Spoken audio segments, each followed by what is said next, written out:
Bismillahirrahmanirrahim. Kajian Al-Hikam nomor 140. Ma talaba laka syai'un mithlul idtirari wala asra'a bil mawahibi ilaika mithlul dhillati wal iftiqari. Tiada sesuatu yang dapat menyegerakan tercapainya permintaan hajatmu seperti keadaan terpaksa, dan tiada sesuatu yang dapat menyegerakan tibanya pemberian karunia Allah seperti merasa rendah diri dan sangat fakir miskin. Ma talaba laka syai'un mistul idtirar. Tiada sesuatu yang dapat menyegerakan tercapainya hajat permintaan kecuali dalam posisi yang sangat darurat terpaksa, dan tiada sesuatu yang dapat menyegerakan tibanya pemberian Allah kecuali seperti merasa hina, rendah, dan sangat fakir. Jadi ada tiga nih keadaan di surat An-Naml.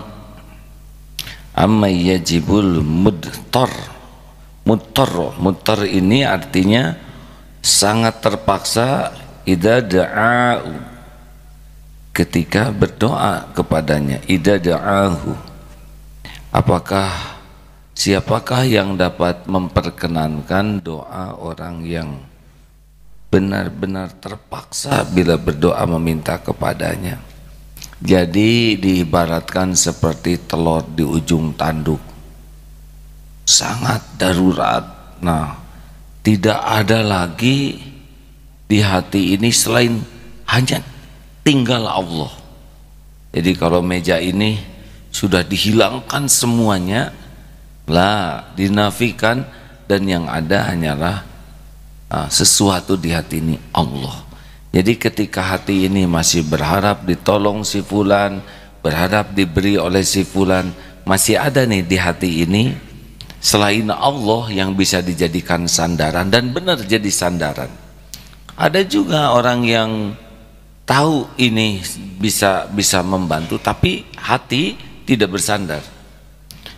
Hati yakin bahwa yang menggerakkan siapapun adalah Allah. Seperti orang mau nolong kita kalau digerakkan oleh Allah. Orang akan membayar sesuatu ke kita kalau digerakkan oleh Allah. Nah, sepanjang hati ini masih menganggap ada yang bisa bergerak menolong kita tanpa digerakkan oleh Allah, ini masalah. Ini akan menghambat. Harusnya tidak ada yang bisa bergerak menolong kita kecuali Allah yang menggerakkan. Karena setiap makhluk itu ciptaan Allah, milik Allah. Misal dalam rumah tangga begini, ingin disayang oleh suami, itu pastinya hati. Karena suami akan mudah kalau Allah membuat suami sayang. Nah, biasanya tidak ada Allahnya yang menggerakkan, adalah dia berusaha supaya disayang suami. Harusnya dia berusaha supaya disayang Allah. Salah satu hadiahnya Allah menggerakkan suami, anak menyayangi dia. Kita sering berusaha keras agar orang menyukai kita, orang menolong kita, orang berbuat baik ke kita. Nah, ini dalam ilmu tauhid ini kurang bersih. Harusnya kita berusaha agar kita disukai Allah. Nanti salah satu hadiahnya orang dibuat suka kepada kita. Ini beda, hadirin. Bisnis misalkan ya, kita berbuat baik supaya orang beli. Kita berbuat baik supaya Allah suka ke kita dan Allah menggerakkan orang beli ke kita. Pasti beda. Kalau kita berbuat baik supaya orang beli, itu baiknya tidak asli. Giliran tidak ada takdir dia beli, kecewa. Dan berbuat baiknya juga cenderung kemasan, dibaik-baikin, tidak baik asli. Karena goalnya adalah bukan kita jadi orang baik, goalnya adalah dia beli. Jelas tidak hadirin? Ini saya khawatir saya tidak bisa menjelaskan dengan baik nih. Nih, saya sekarang takdirnya jadi penceramah di sini. Ini ceramah ini baru bisa masuk ke hati dan pikiran saudara kalau Allah yang memasukkan. Maka saya harus berusaha bicara supaya Allah suka. Niat saya harus benar, yang saya sampaikan juga benar. Tidak boleh ada keinginan dikagumi. Oh, ini ilmu ma'rifat, oh ini ilmu penting, apalagi ingin menunjukkan bahwa saya sudah begitu. Berarti perkataan ini semuanya palsu, ya. Dia berbicara tapi bukan untuk bikin orang jadi baik, tapi untuk memamerkan, saya paham ilmu ini, saya sudah menguasai ilmu ini. Dia tidak ada niat baik, dan itu mentah.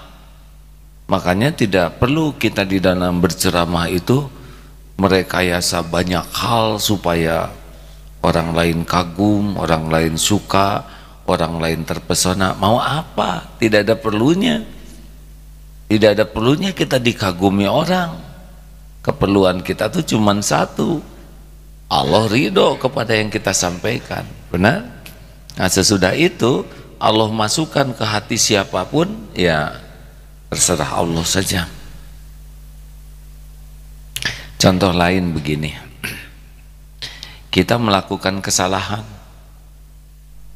lalu akibat kesalahan itu orang jadi tidak begitu percaya kepada kita.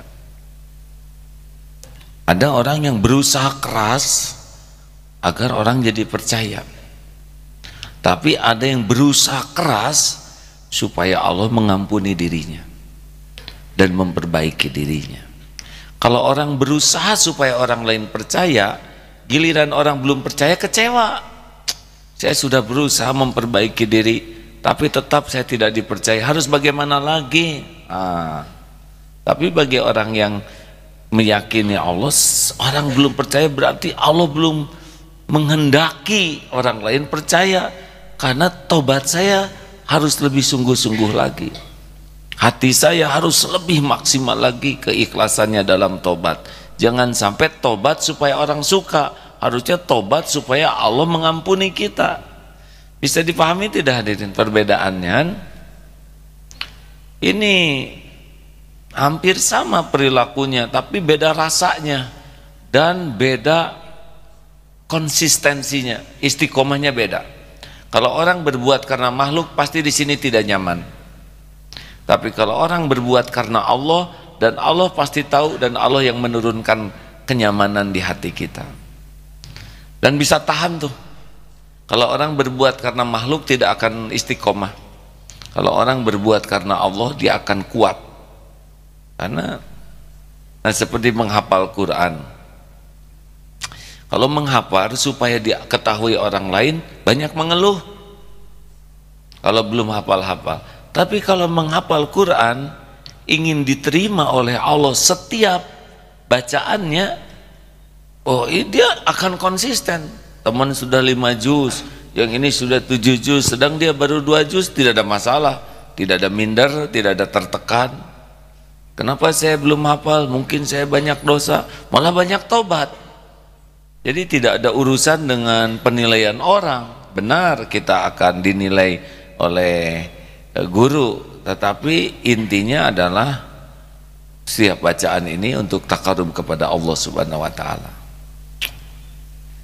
Itu yang pertama, bahwa hati Allah akan lebih cepat menolong kita ketika sudah lepas harapan dari makhluk, harapan dipuji, dihargai, dikagumi, dicintai. Harus, ini memang tidak mudah ya. Tapi begitulah mujahadahnya, karena kita kan ada keinginan. Nah, yang kedua adalah pemberian Allah itu akan lebih mudah, seperti dalam surat apa ini? Walaqad nasarukumullahu bi Badr, dan sungguh kami telah Allah membantu kamu, memenangkan kamu di dalam perang Badar, wa antum adillah, sedangkan kamu dalam keadaan merasa tidak berdaya. Nah, jadi sepanjang kita merasa ini kayaknya gampang nih ya, saya udah pernah pengalaman. Nah, lihat nih ya, ini saya pernah pengalaman hal seperti ini ilmu saya memadai lah yang gini-gini. Ini saya terlatih dalam situasi ini. Itu paling bahaya tuh kalau di hadapan Allah, karena kita sudah merasa bisa mengatasi. Tidak ada yang hebat hadirin, siapapun yang hebat loncat selamat karena Allah menyelamatkan. Dia terjun dalam situasi sulit, parasut mengembang dalam keadaan 1000 karena dia jagoan. Tidak, karena Allah saja menolong. Dia berkuda begitu hebat dalam situasi yang sangat berat, dia terlatih. Tidak, Allah saja yang nolong. Kalau Allah mau jatuhkan, seterlatih apapun jatuh. Tidak ada yang hebat dalam genggaman Allah, tidak ada yang jagoan. Kalau Allah mau selamat, kalau Allah tidak akan selamat. Itu saja. Loh, kalau gitu buat apa kita berlatih? Berlatih itu amal soleh bagi kita. Kalau yang jago-jago nggak hebat, nggak pada mati yang jagoan, ya mati juga. Ada yang otot kawat, balung besi, leher beton, urat kabel, untaber. Gimana menangkis kuman? Serius ya nih. Ada dulu dan 4 dianggap jagoan, sedang memperbaiki mobil, dongkraknya ketimpa, selesai. Latihan siang malam tidak menolong menghadapi takdir Allah. Makanya kita harus bisa, harus terlatih, harus paham, tapi jangan pernah bersandar kepada kemampuan.